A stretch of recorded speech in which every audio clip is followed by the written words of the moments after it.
apa kabar semua? Senang sekali kita kembali bertemu pada acara kesayangan kita, Dokterku, bersama saya Dr. Mutiara Lirendra, yang disiarkan langsung dari studio El Sinta TV Jakarta dan di 95,7 Fit Radio Semarang. Pemirsa, seperti biasa kami akan menyajikan obrolan menarik seputar kesehatan.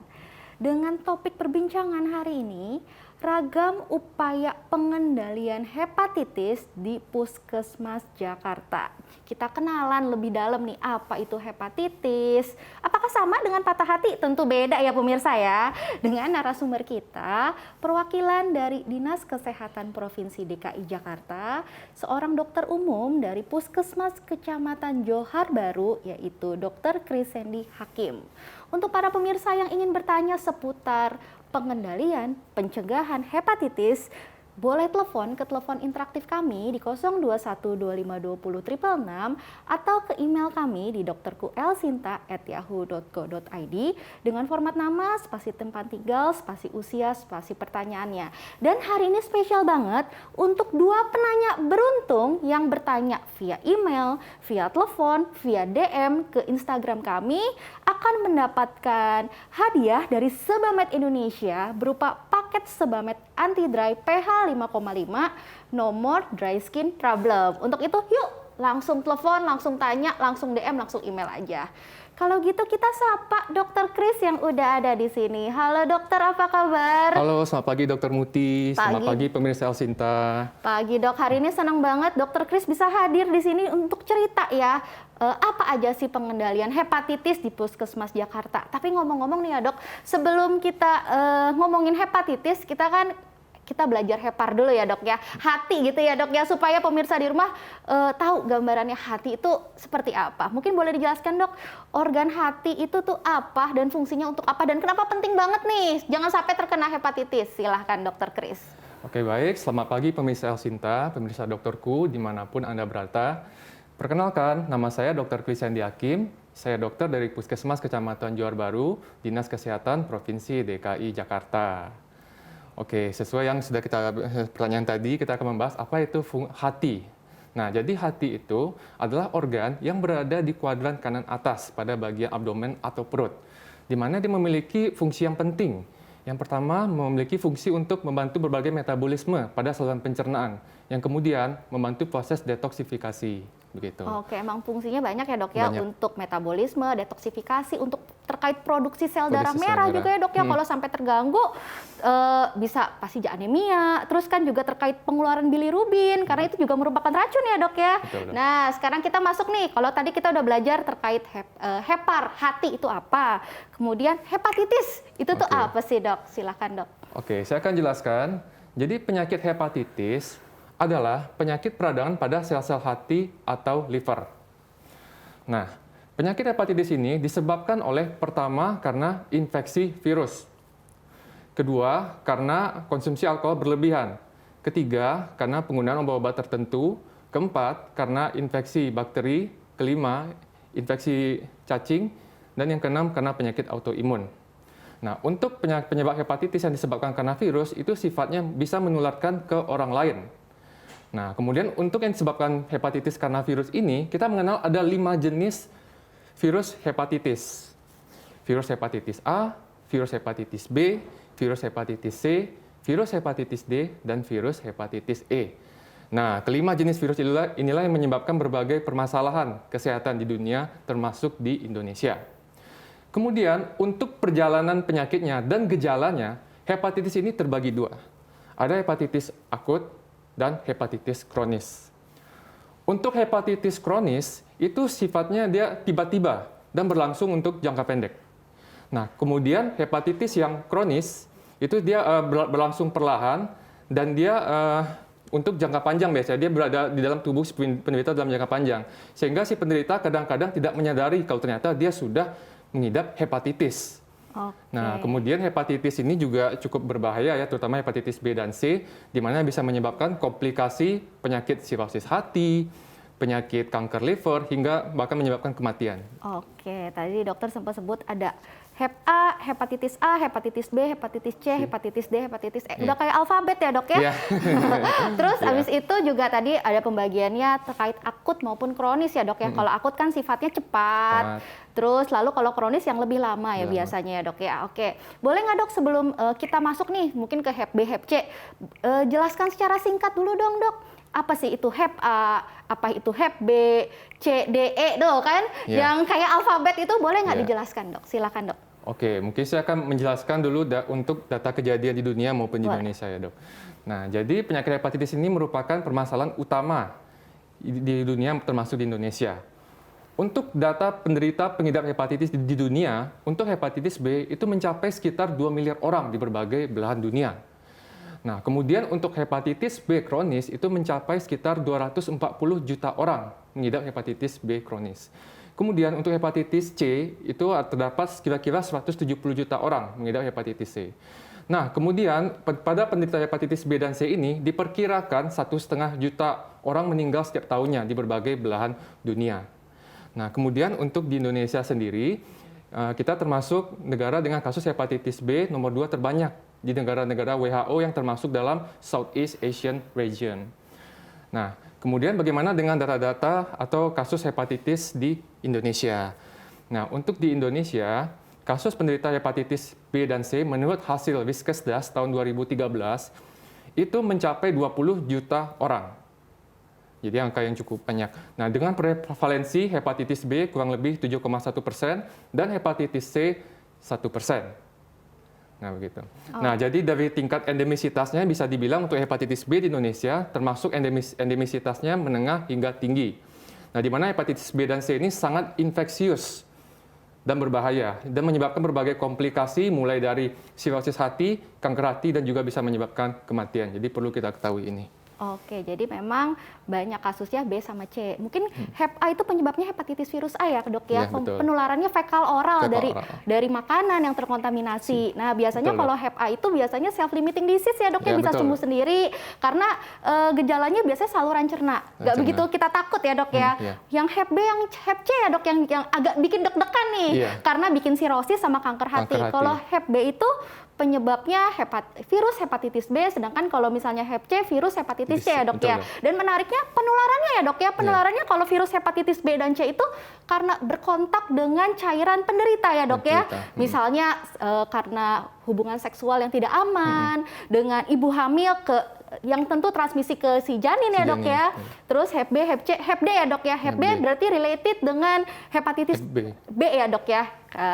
Kemudian kita masuk ke hepatitis E ya dok ya. Hepatitis E sebenarnya agak mirip seperti hepatitis A ya dok ya. Betul, mirip. Dia fekal oral juga nih gitu. Cuman pada hari ini kita akan fokus ke hepatitis B sama C ya. Karena seperti yang dokter tadi sebutkan, tadi prevalensi atau angka kejadiannya tuh banyak, serta komplikasinya dia bisa bikin sirosis, hatinya jadi lebih kecil, jadi rusak. Apalagi sirosis ada yang kompensata, dekompensata gitu ya. Tentu yang sampai akhirnya mengancam nyawa ya dok ya, terkait juga keganasan pada hati itu terkait hepatitis B dan hepatitis C ya dok ya. Oke, dok. Tadi kan dokter sempat sebutkan nih, banyak banget nih maksudnya prevalensi angka kejadiannya. Kemudian apa aja sih dok yang kira-kira sudah dilakukan oleh Puskesmas Jakarta untuk menekan angka hepatitis B dan hepatitis C ini? Silakan dok. Oke, untuk menekan angka hepatitis, di Puskesmas di Jakarta kita menekankan di 2 pilar. Yang pertama, usaha pelayanan kesehatan promotif. Yang kedua, pelayanan kesehatan preventif.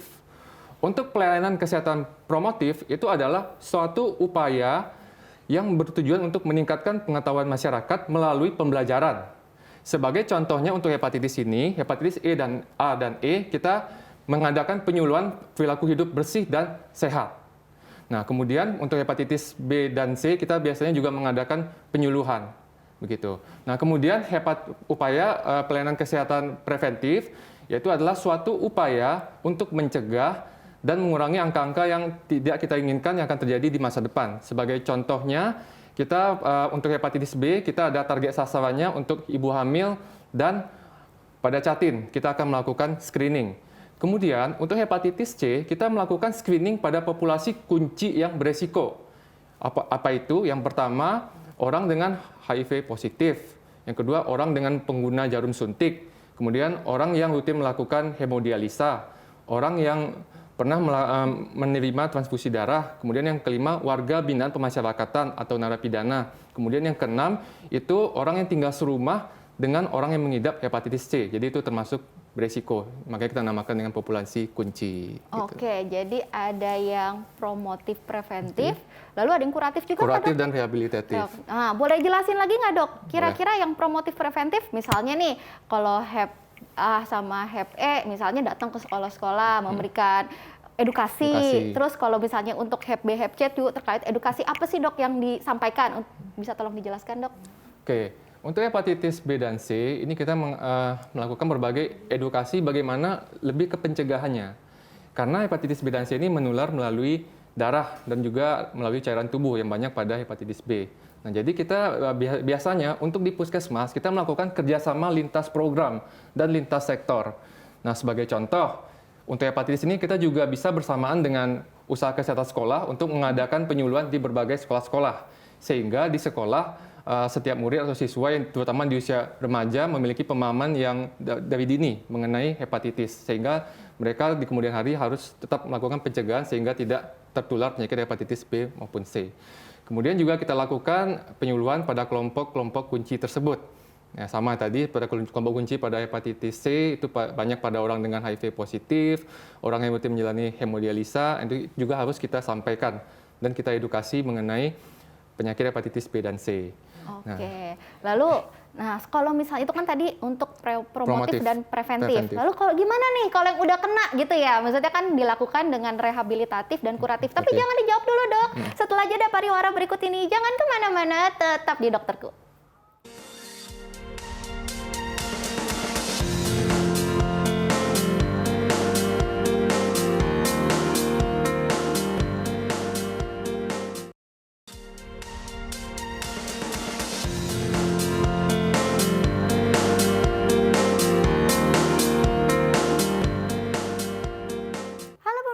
Kembali lagi dengan acara kesayangan kita, Dokterku, bersama saya Dr. Mutiara Lirendra dengan topik perbincangan hari ini, ragam upaya pengendalian hepatitis di Puskesmas Jakarta, dengan narasumber kita perwakilan dari Dinas Kesehatan Provinsi DKI Jakarta, seorang dokter umum di Puskesmas Kecamatan Johar Baru, yaitu Dr. Krisendi Hakim. Pemirsa, sekali lagi saya ingin mengingatkan bahwa yang ingin bertanya seputar pengendalian hepatitis boleh telepon ke telepon interaktif kami di 0212520 666 atau ke email kami di dokterkuelsinta@yahoo.co.id dengan format nama, spasi tempat tinggal, spasi usia, spasi pertanyaannya. Dan akan ada hadiah untuk 2 orang penanya beruntung dari Sebamed Indonesia berupa paket Sebamed Anti Dry pH 5,5 No More Dry Skin Problem. Dok, kita ngobrol lagi nih, Dok. Tadi kan saya bertanya ya terakhir ya bahwa gimana nih kalau mereka yang udah kena gitu kan, kelompok yang udah kena. Tadi kan dokter sempat sebutkan ada program terkait rehabilitasi dan kuratif atau pengobatan ya, Dok ya. Nah, apa aja yang sudah dilakukan tuh, Dok? Silakan, Dok. Untuk kalau di puskesmas. Oke. Jadi kalau di puskesmas untuk mengenai program screening hepatitis ini tadi udah saya sebutkan untuk kelompok sasarannya untuk hepatitis B. Kita ada sasarannya pada ibu hamil, yang pertama, yang kedua pada catin.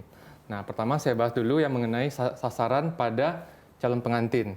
Nah, untuk pada sasaran calon pengantin, pemeriksaan hepatitis B merupakan salah satu pemeriksaan atau medical check-up pada calon pengantin.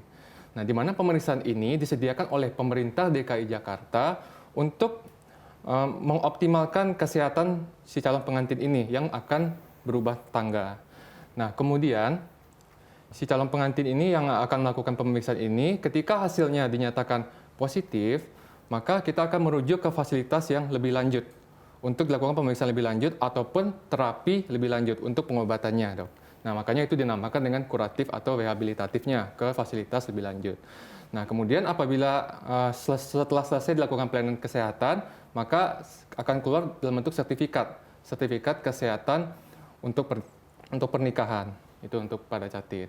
Nah, kemudian untuk yang kedua, itu kita ada program screening pada ibu-ibu hamil, di mana program screening ini merupakan program yang diamanahkan oleh Kementerian Kesehatan Republik Indonesia. Nah, jadi pertama, untuk pemeriksaan hepatitis B pada ibu hamil itu dimasukkan dalam satu paket yang namanya triple eliminasi. Di mana paket ini dilakukan pemeriksaan hepatitis B bersamaan dengan pemeriksaan sifilis dan HIV.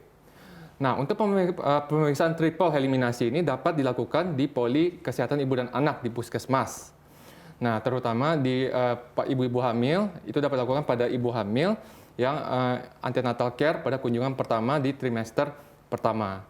Dan pemeriksaan hepatitis B-nya pun menggunakan tes rapid test HBsAg, sehingga hasilnya bisa cepat dan juga lebih sederhana. Nah, kemudian sesudah dilakukan pemeriksaan itu, maka kita akan ada yang namanya mekanisme. Mekanisme untuk triple eliminasi ini adalah, jadi si ibu hamil yang akan memeriksakan HBsAg dalam triple eliminasi akan berkunjung ke poli KIA di puskesmas, dapat berkunjung ke puskesmas di poli kesehatan ibu dan anak. Kemudian setelah daftar, maka ibu hamil tersebut akan dijelaskan oleh dokter ataupun bidan mengenai indikasi dari pemeriksaan triple eliminasi itu. Nah, kemudian setelah dijelaskan, maka dokter sama bidan atau bidannya akan membuatkan surat pengantar laboratorium di puskesmas untuk pemeriksaan triple eliminasi.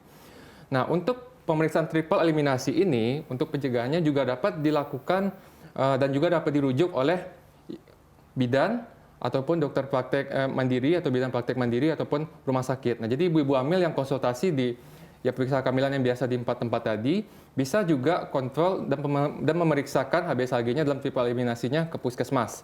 Prosedurnya sama, yaitu mereka daftar ke poli KIA, kesehatan ibu dan anak. Kemudian dokter bidannya juga menjelaskan kembali mengenai pemeriksaan tersebut dan kemudian akan dibuatkan surat pengantar lab untuk pemeriksaan tersebut.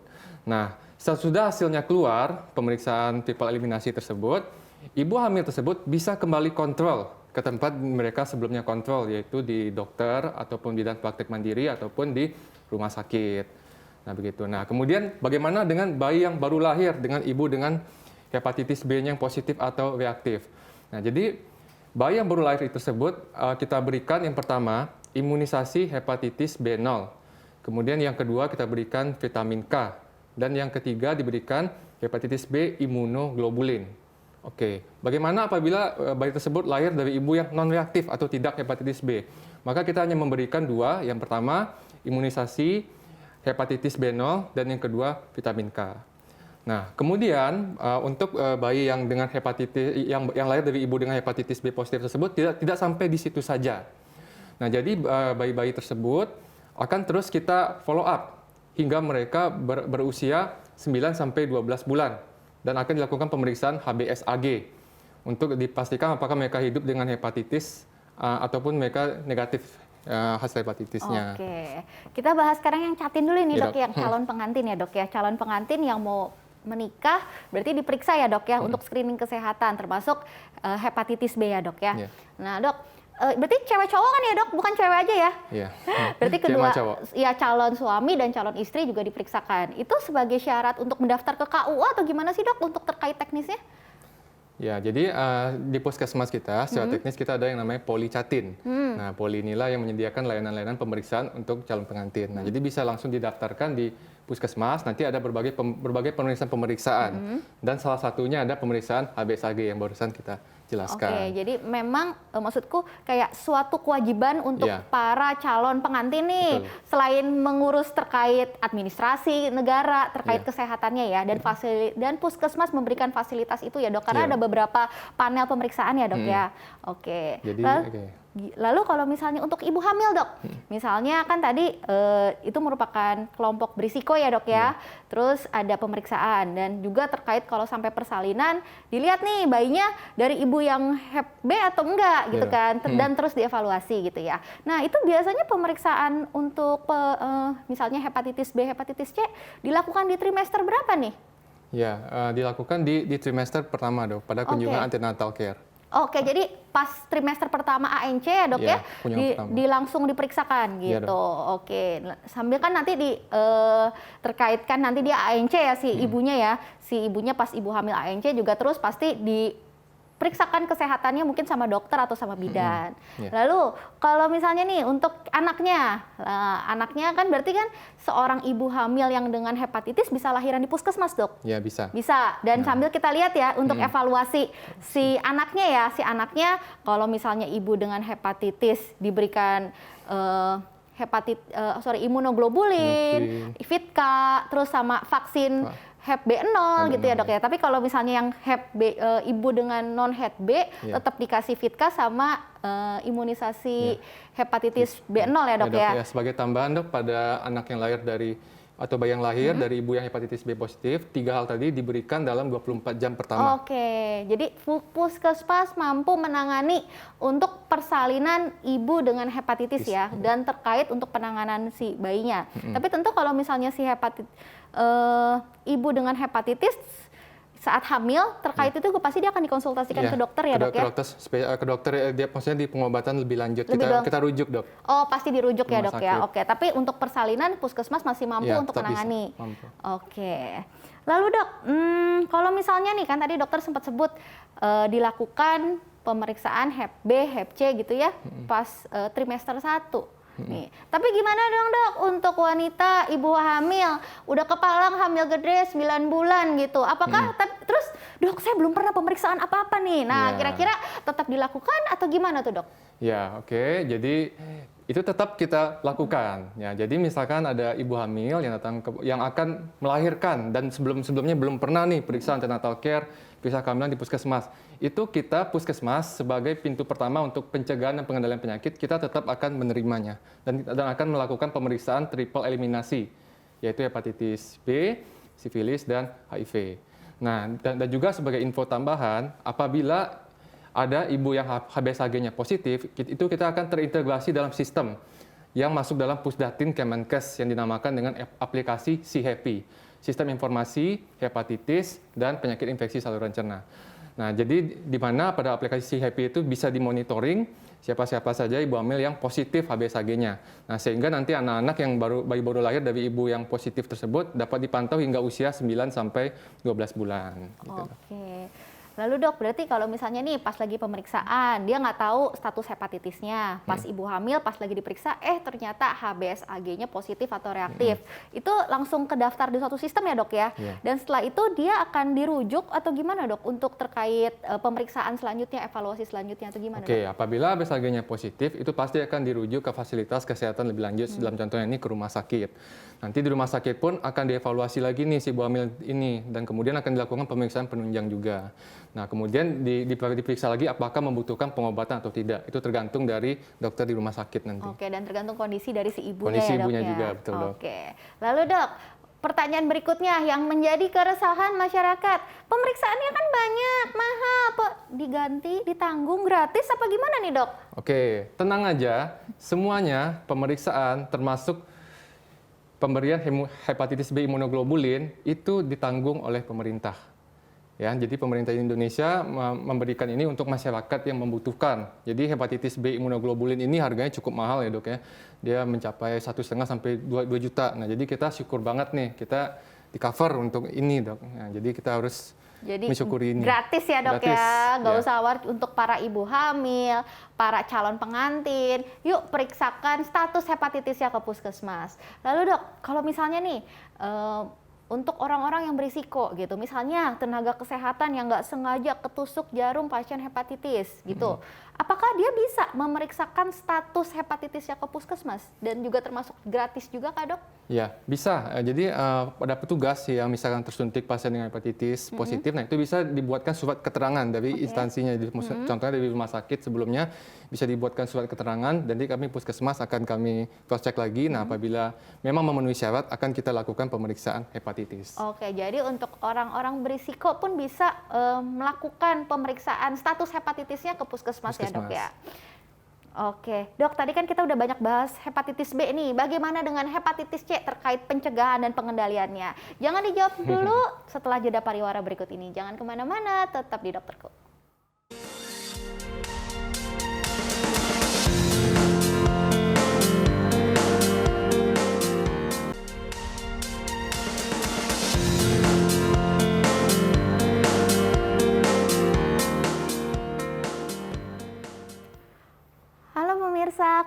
lagi dengan acara kesayangan kita, Dokterku, bersama saya Dr. Mutiara Lirendra dengan topik perbincangan hari ini, ragam upaya pengendalian hepatitis di Puskesmas Jakarta.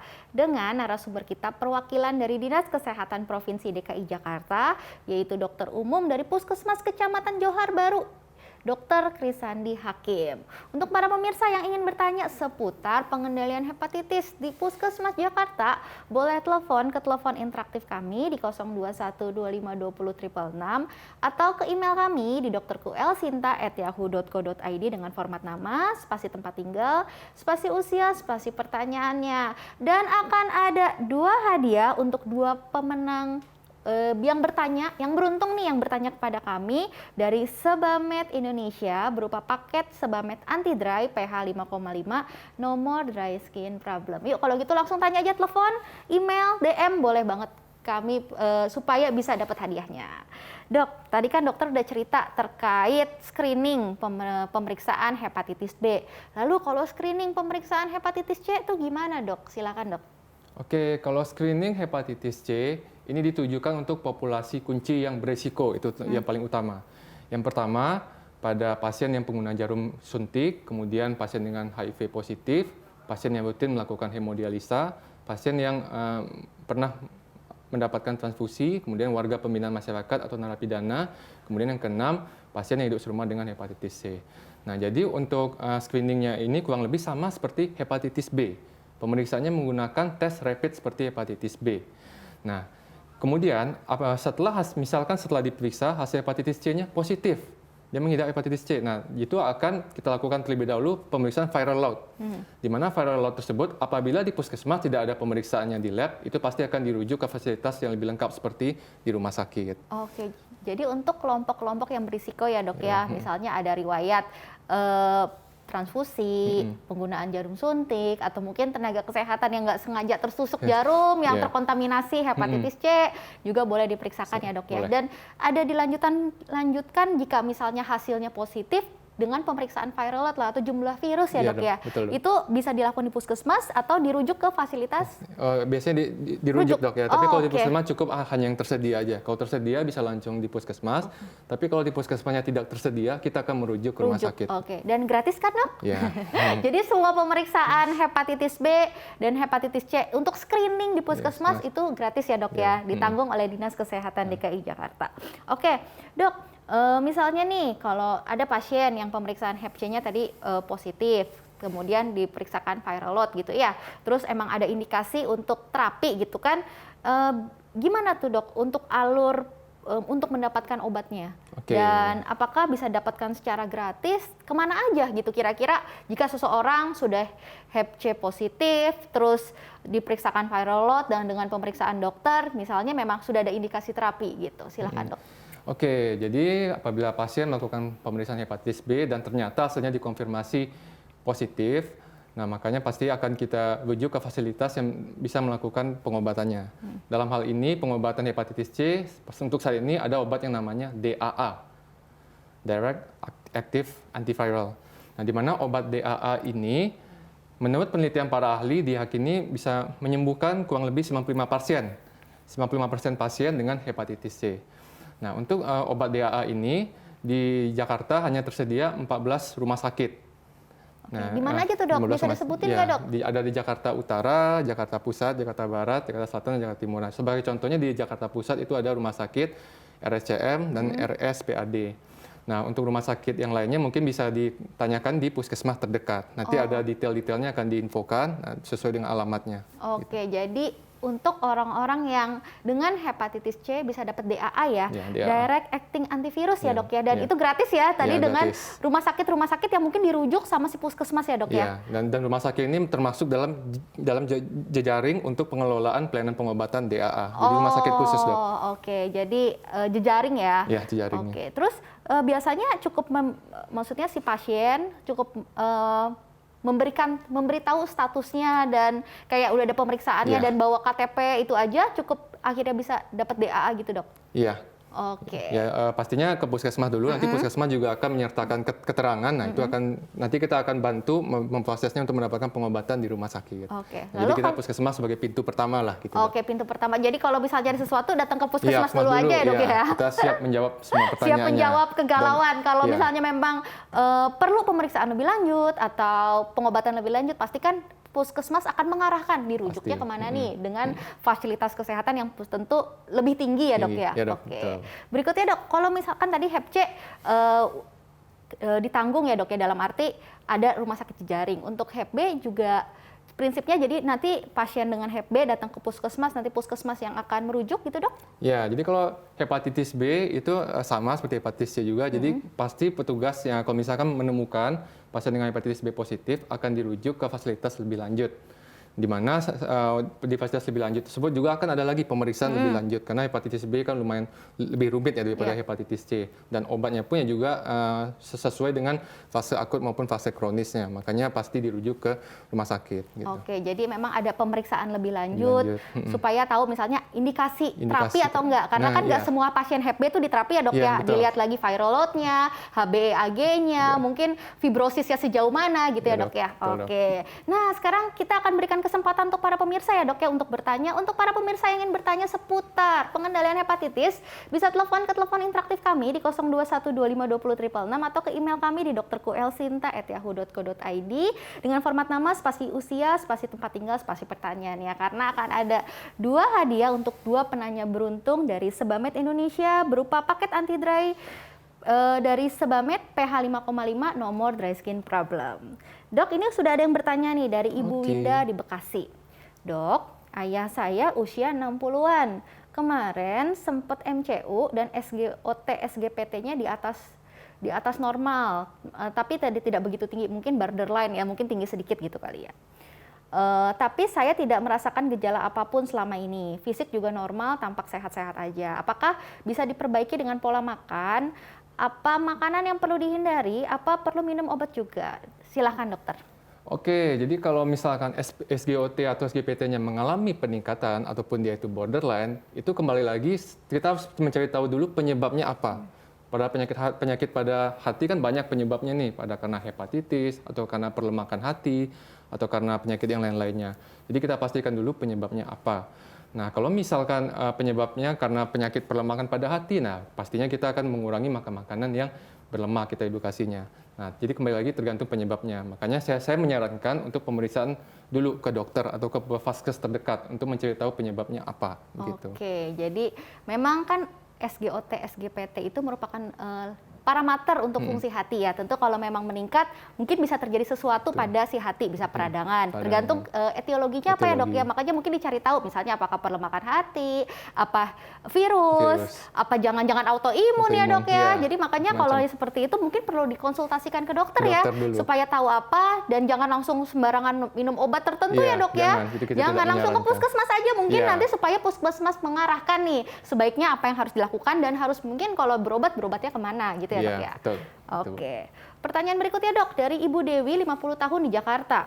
Dok, saya mengalami bengkak di kaki, tepatnya di telapak kaki dan jempol pun bengkak, serta kuku saya berwarna kuning. Apakah ini gejala hepatitis atau gejala penyakit lain?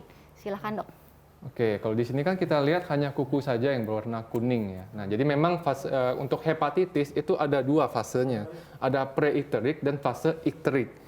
Nah, jadi sebenarnya untuk hepatitis ini kita untuk diagnosis pastinya kita melakukan pemeriksaan tadi hepatitis B maupun hepatitis C. Jadi pemeriksaan itu penemuan IgM atau IgG pada hepatitis A gitu contohnya. Hepatitis. Jadi kita untuk diagnosa pastinya tetap harus kita lakukan pemeriksaan lab. Jadi kalau hanya fisik mungkin penyebabnya banyak tuh yang bisa menyebabkan mungkin hanya kuku doang kuning. Nah itu kan kuningnya kita harus perhatikan lagi. Apakah ada kuning di bagian mata, apakah ada bagian kulit lainnya, apakah ada keluhan yang lainnya seperti demam. Nah, kita harus cek lagi lebih detail. Oke, mungkin bengkaknya di sini memang bisa ada kaitan terkait piting ya dok ya, edem. Ya mungkin hepatitis B, hepatitis C bisa menyebabkan terkait edem karena kurangnya albumin. Tapi kan kita nggak bisa langsung ngejudge ya dok ya. Karena bengkak, edem pada ekstremitas atau pada kaki, terus ditambah kuning, itu pasti hepatitis. Memang hepatitis bisa menyebabkan gejala bengkak di ekstremitas, kuning pada daerah kuku, mata ya dok ya. Tapi bukan satu-satunya ya dok ya, makanya perlu pemeriksaan lebih lanjut. Oke. Lalu dok, misalnya nih, seseorang sudah terkena Hep B sama Hep C gitu misalnya, kan itu pengobatannya lumayan lama ya dok ya. Kayak misalnya jika emang indikasi terapi itu pengobatannya lumayan lama. Kira-kira ada nggak sih dok untuk dari puskesmas suportif gitu kan, kalau misalnya TB ada pemantau minum obat gitu kan, atau yang untuk mereka bisa konsultasi gitu, bukan cuma secara misalnya terkait penyakitnya, tapi kan dukungan support moral gitu kan misalnya, atau biasanya orang dengan HIV ada juga tuh yang nemenin gitu istilahnya ya, kader kah atau sebagai yang mensupport. Nah, bagaimana untuk pasien dengan Hep B dan Hep C ini? Apakah dari puskesmas juga ada yang memantau atau ada yang memberikan support atau gimana tuh dok?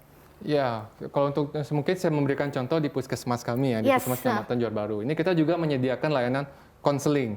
Nah, di mana untuk layanan konseling ini kita ada psikolog di sini. Nah, itu salah satu contoh suportifnya.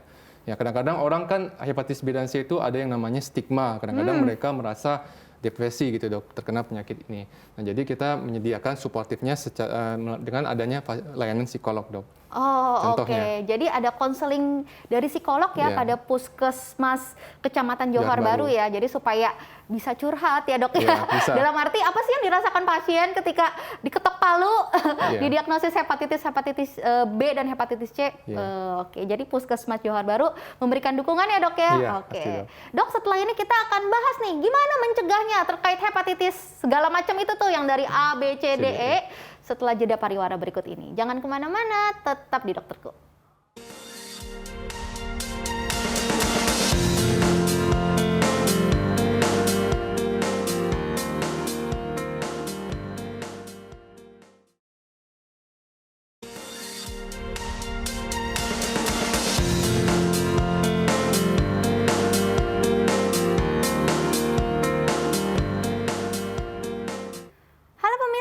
Kembali lagi dengan acara kesayangan kita, Dokterku, bersama saya Dr. Mutiara Lirendra dengan topik perbincangan hari ini ragam upaya pengendalian hepatitis di Puskesmas Jakarta dengan narasumber kita perwakilan dari Dinas Kesehatan Provinsi DKI Jakarta, yaitu Dr. Krisendi Hakim yang merupakan dokter umum Puskesmas Kecamatan Johar Baru. Untuk para pemirsa yang ingin bertanya seputar pengendalian hepatitis, boleh telepon ke telepon interaktif kami di 0212520 atau ke email kami di dokterkuelsinta@yahoo.co.id dengan format nama, spasi tempat tinggal, spasi usia, spasi pertanyaannya. Dan akan ada 2 hadiah untuk 2 penanya beruntung dari Sebamed Indonesia berupa paket Sebamed Anti Dry pH 5,5 No More Dry Skin Problem. Dok, ini ada yang sudah bertanya nih dari Pak Danang Surya Nugraha, 30 tahun di Jakarta. Yang pertanyaannya ada 2 dok. Yang pertama, kenapa narapidana termasuk ke dalam populasi kunci atau memiliki faktor risiko kali ya?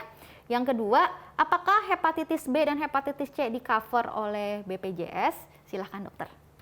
Oke, saya akan menjawab pertanyaan pertama dulu ya. Kenapa narapidana termasuk dalam populasi kunci?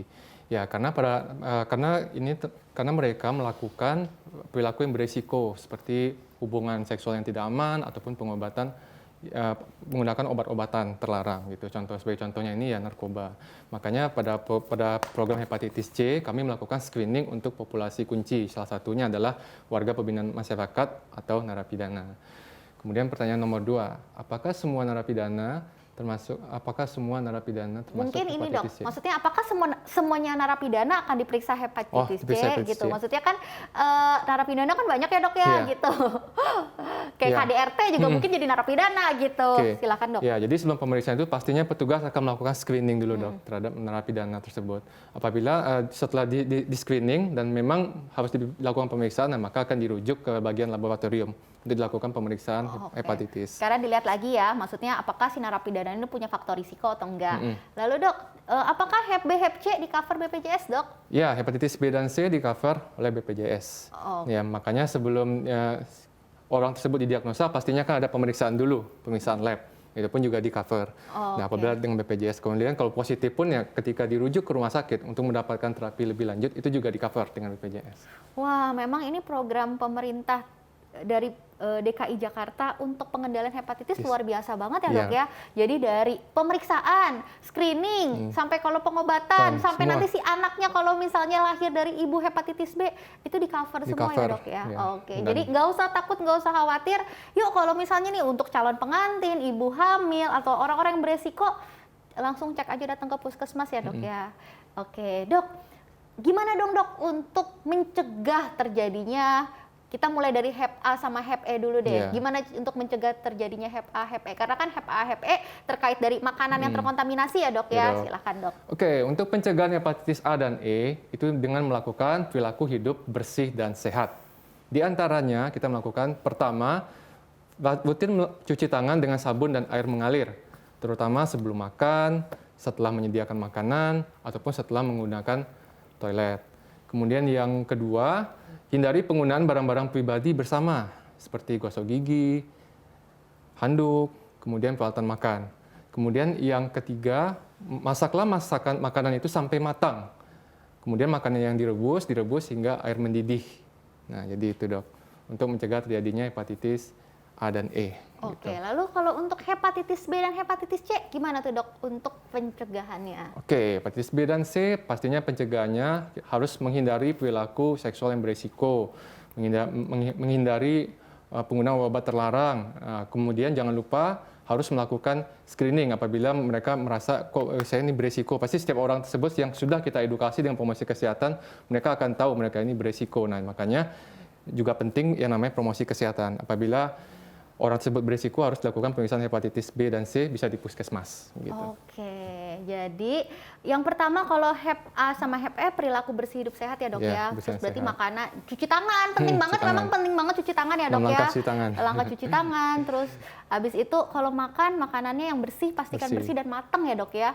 Oke, kemudian kalau misalnya Hep B dan Hep C karena penularannya kena cairan atau darah yang terkontaminasi, berarti misalnya aktivitas seksualnya yang aman ya, Dok ya, Aman. jangan berganti-ganti pasangan seksual. gunakan Terus pengaman. jangan pemakaian jarum suntik bergantian Iya, ya. betul.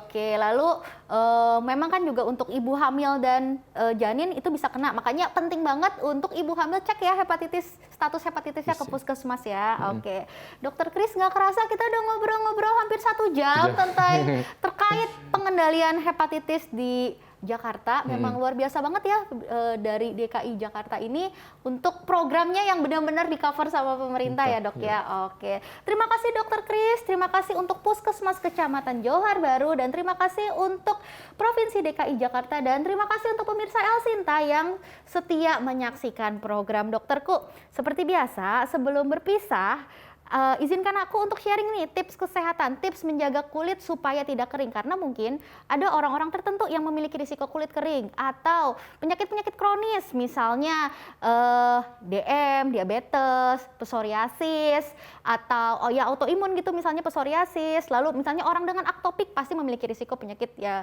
atau kulitnya lebih kering. Yang pertama, gunakan pembersih yang pH-nya optimal, rentannya. Jadi pH optimal kulit kita tuh 5,7, 5,5 sampai 5,7.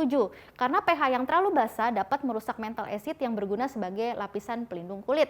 Yang kedua, sesaat setelah mandi nih, justru sesaat setelah mandi, habis mandi langsung pakai pelembab yang pH-nya optimal. Range-nya 5,5 sampai 5,7. Yang ketiga, tidak mandi dengan air yang terlalu panas. Yang keempat, tidak menggosok terlalu keras ketika mandi. Dan yang kelima, cukup minum air putih. Dan untuk para pemenang yang tadi sudah bertanya akan dihubungi oleh pihak El Sinta yang akan mendapatkan hadiah berupa paket Sebamed Anti Dry pH 5,5 nomor dry skin problem dari Sebamed Indonesia. Saya Dr. Mutiara Lirendra beserta kru yang bertugas mohon izin pamit, sampai kita berjumpa di episode Dokterku berikutnya. Dadah, semoga sehat selalu.